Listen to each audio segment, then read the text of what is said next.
Hello and welcome to my presentation on modern versus retro platformers.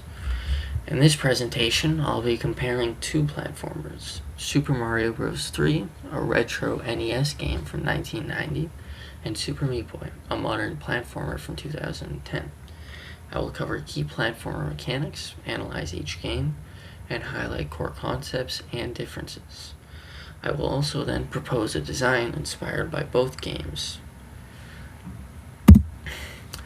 Let's start with an introduction to key platformer mechanics. Platformer games are defined by the player's ability to navigate levels by jumping, running, and avoiding obstacles. Core mechanics include jumping systems, movement physics, level structure, camera design, and difficulty progression. Jumping mechanics can vary between committed and variable jumps, and modern games often include features like jump buffering and others to make controls more forgiving. Movement physics govern how acceleration, inertia, and air control affect gameplay. Levels and cameras guide the player, and difficulty progression shapes how challenging a game feels.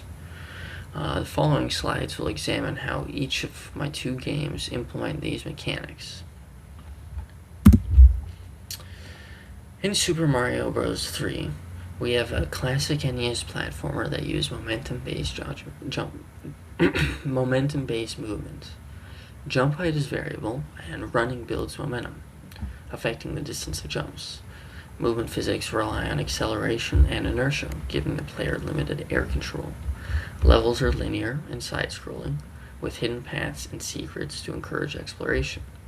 Power-ups like the Super Leaf or Fire Flower change Mario's abilities, adding variety to gameplay.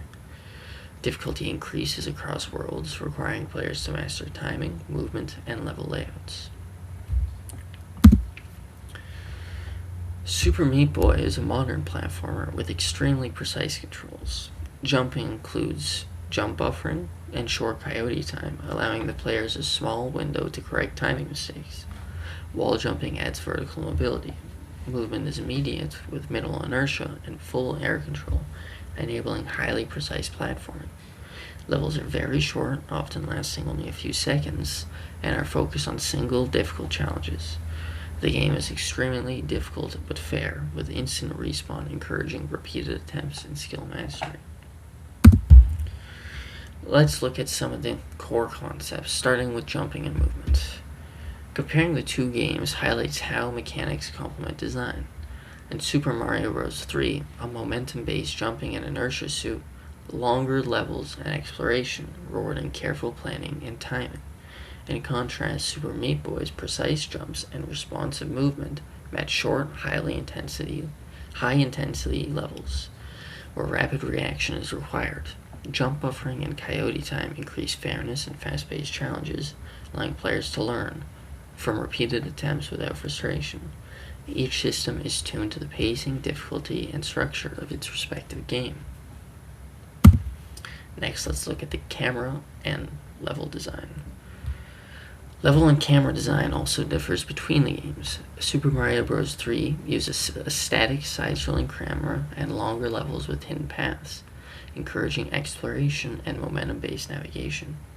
Super Meat Boy uses a dynamic camera that follows the player closely through short, challenge-focused levels. This ensures players can react instantly to obstacles. Camera design and level length complement the game's mechanics and difficulty, reinforcing the intended gameplay experience. My design proposal.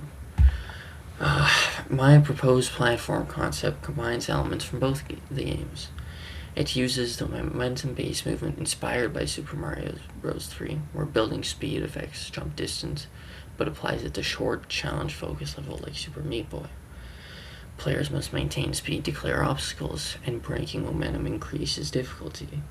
We could also include small puzzles to encourage some exploration, while also keeping the close following camera to make it slightly more challenging to find said hidden spots. This design would emphasize precision, timing, and mastery while allowing for rapid retries. Concept diagrams could illustrate jump arcs and level layouts, showing how momentum and short levels interact. That is all for my presentation. Thank you for listening, and hopefully you learned something.